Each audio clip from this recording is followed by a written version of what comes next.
fiancé gave me an ultimatum: go into debt for her dream wedding, so I walked away, and made one move that left her exposed, turning pressure into freedom. Back when saving meant mowing lawns for quarters, I believed every penny earned was a penny deserved. I met Tina Caldwell at a backyard party. Her city shine dazzled me. She said she liked my simple life. My dad's motto, "You don't spend what you don't have," echoed as we bonded over lakeside coffee mornings and fishing trips. She tangled her line and laughed.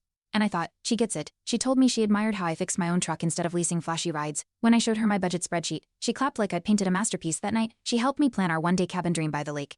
She called it humble and perfect. I believed we were building a life from the same blueprint. Her voice in my head whispered, "We're in this together." When we got engaged, Tina's Pinterest board exploded. Suddenly, our lakeside wedding idea became a ballroom fantasy. She scoffed at the thrift store dresses I suggested, calling them subtle or chic. I laughed it off, thinking stress was making her fussy. But when she sent me a guest list with 200 names, my gut tightens. I asked if we could scale back. She said, "Not if you love me." She upgraded her engagement ring behind my back, traded the sapphire I picked for a diamond 3 times the size. Her mother applauded the move, saying, "Now it looks like you belong together." I stood silent, embarrassed and angry. Tina shrugged. "You wanted me to feel special, right?" That night, I stared at the ring box in my drawer, wondering when love turned into performance. Was I enough without a receipt? She started dropping phrases like "forever deserves a statement venue" and "credit is just modern love." At dinner with her parents, they pitched a luxury wedding loan like it was a new car. I sipped water, my jaw clenched. Eka, my sister, nudged me under the table, mouthing, "You okay?" I wasn't. Tina winked and said, "We'll just add it to your credit, babe." My stomach dropped. This wasn't love. I tried to compromise, suggested a cozy backyard ceremony, offered to handcraft decorations. Tina barely looked up from her phone. "That's cute," she said, "but my bridesmaids need glam." She shared a screenshot of designer dresses priced higher than my monthly rent.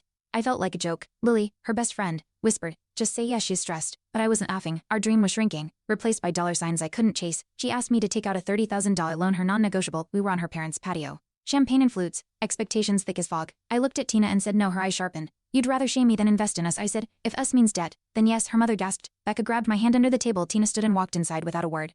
That silence, it ended everything. The next day, she posted our breakup on Instagram with a cryptic caption, "Some people don't know how to love women with standards." I didn't reply. Becca texted, "Proud of you." Jake, a mutual friend, called and said, "You dodged a gold-plated bullet." Tina unfolded on me within the hour. I sat alone in my apartment, staring at the untouched fishing rod she once said she loved. I wasn't heartbroken. I was relieved. 2 weeks later, Tina called. Her voice was soft, almost sweet. "He left," she whispered. I asked, "Who?" She hesitated, then said, "Ryan, my fiancé." I blinked. She'd replaced me before our serve of cards were printed. "He said I drained him dry," she added. I felt a twist, not pity, not disclosure. She sniffed. "Can we talk?" I said. "We just did," and hung up.